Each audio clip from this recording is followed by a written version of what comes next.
नमस्कार, मी दीपाली. माझ्या चॅनलमध्ये तुमच्या सर्वांचं खूप खूप खूप मनापासून स्वागत. श्री स्वामी समर्थ. तर आजच्या भागामध्ये आपण बघणार आहोत की आता या नवरात्रीमध्ये आपल्याला माहिती आहे की वर्षभरातल्या जितक्या काही नवरात्री येतात त्या सर्व नवरात्रीमध्ये याच नवरात्रीमध्ये आपल्या घरी घट बसवले जातात. म्हणजे आपल्या कुलदेवतेचं प्रत्यक्ष वास्तव्य आपल्या घरामध्ये असतं. आणि याच नवरात्रीमध्ये येणारी जी ललिता पंचमी आहे, म्हणून या ललिता पंचमीला सर्वात जास्त महत्त्व प्राप्त झालेलं आहे. आणि म्हणूनच या ललिता पंचमीला न चुकता आपल्याला आपल्या मुलासाठी, आपल्या मुलीसाठी, जे लहान लहान आहेत, जे शिक्षण घेत आहेत किंवा शिक्षण घेणारे ते कितीही मोठे असो, आपल्या मुलांसाठी हा उपाय करायचा आहे. तुम्हाला माहिती आहे, सरस्वती विद्येची देवता, सगळ्यांना सरस्वती पाहिजेच असते. आणि सरस्वती जर आपल्याकडे असेल तर माता लक्ष्मी आपोआपच तिथे येते. म्हणजे माता लक्ष्मीसाठी आपल्याला वेगळं काही करावं लागत नाही. जिथे सरस्वती माता तिथे महालक्ष्मी येणारच. म्हणून सरस्वतीची आपण जास्तीत जास्त सेवा केली पाहिजे. आणि ही ललिता पंचमी, या नवरात्रामध्ये येणारी ललिता पंचमी म्हणजे या सेवेसाठी एक पर्वणीच आहे. तर या दिवशी आपल्याला काय करायचं आहे की या येणाऱ्या ललिता पंचमीला दिवसभरात केव्हाही आपल्याला आपल्या मुलांच्या जिभेवर दर्भाच्या काठीने किंवा सोन्याच्या ताराने, आता दर्भाची काठी ही तुम्हाला कुठल्याही पूजा साहित्य जिथे मिळतं त्या दुकानावर सहज उपलब्ध होईल. जिथे फुलं, पानं, बेल, फुलं, दुर्वा वगैरे मिळतात ना, त्या साहित्याच्या दुकानामध्ये दर्भाची काठी तुम्हाला मिळून जाईल.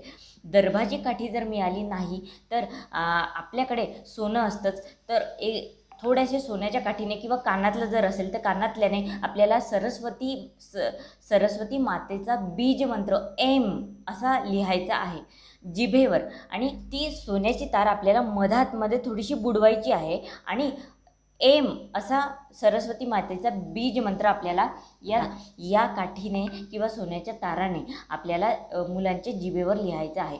तुमचं मूल कितीही छोटं असो किंवा मोठं असो, एकदम छोट्याशा बाळाच्या जिभेवर करू नका.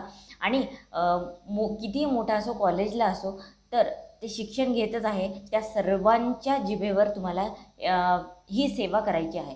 आणि अशी तर प्रत्येक महिन्याच्या पंचमीला तुम्हाला ही सेवा करायची असते. पण ही पंचमी विशेष आहे कारण ही नवरात्रातली आहे आणि या नवरात्रीला आपली कुलदेवी आपल्या घरी असते. आता या दिवशी सरस्वती मातेची विशेष पूजा तुम्ही करू शकता. पिवळं कापड अंथरायचं, सरस्वती मातेचा फोटो वगैरे असेल, सरस्वती मातेची मूर्ती किंवा फोटो असेल तो मांडायचा, पंचोपचारे पूजा करायची. आणि जितके काही आपले वह्या, पुस्तकं, आपल्या मुलाचं शिक्षण साहित्य जे असेल त्यांची पूजा करण्याचा हा दिवस असतो. म्हणजे थोडक्यात सरस्वती मातेची पूजा करण्याचा हा दिवस असतो. तर वसंत पंचमीलाच आपण फक्त पूजा करतो अशी, पण खरं तर महिन्यातून एकदा आणि या ललिता पंचमीला तर आवर्जून तुम्हाला असं सगळ्या वह्या पुस्तकांची, अभ्यासाच्या साहित्याची पूजा करायची आहे. हे 2 कामं तुम्हाला करायची आहे. सगळ्यात महत्त्वाचं म्हणजे दर्भाच्या काठीने किंवा सोन्याच्या ताराने ऐम हा बीजमंत्र लिहायचा आहे. आणि तो टुचणार नाही जिभेला, याची काळजी घ्या. आरामात काढा आणि एकदम दाबून काढायची गरज नाही. फक्त एम उमटला पाहिजे. ते मध, त्याची चव जरी लागली तरीही चालेल. फक्त एम असा लिहायचा आहे, जिभेला टच झालं पाहिजे फक्त. आणि त्याचबरोबर हा दिवस इतका प्रभावी आहे की या दिवशी जर तुमच्या मुलांनी सरस्वती मातेचा एक मंत्र आहे, तो मी तुम्हाला सांगते, त्याची 1 माळ जर केली तर फारच उत्तम. कारण सरस्वती जर जिभेवर बसली, सरस्वती प्रसन्न होणं खूप महत्त्वाचं आहे. आणि सरस्वती जर जिभेवर बसली तर मुलगा सुशिक्षितच नाही तर सुसंस्कारित पण होतो. सुसंस्कारितपणा ही काळाची गरज आहे आता. म्हणून सरस्वती पूजन आपल्याला करायचं आहे या ललिता पंचमीला. तर तो मंत्र कोणता मी तुम्हाला सांगते. ओम ऐं ह्रीं क्लीं श्रीं सरस्वते बुधजनने स्वाहा. ओम ऐं ह्रीं क्लीं श्रीं सरस्वते बुधजनने स्वाहा.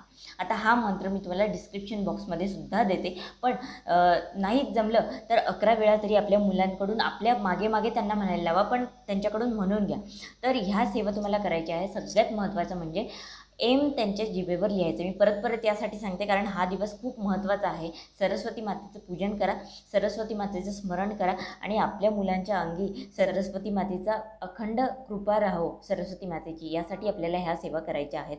आणि नवरात्रीपेक्षा जास्त मोठी पर्वणी या सेवेसाठी नाही. म्हणूनच या येणाऱ्या ललिता पंचमीला ही सेवा नक्की नक्की रुजू करा.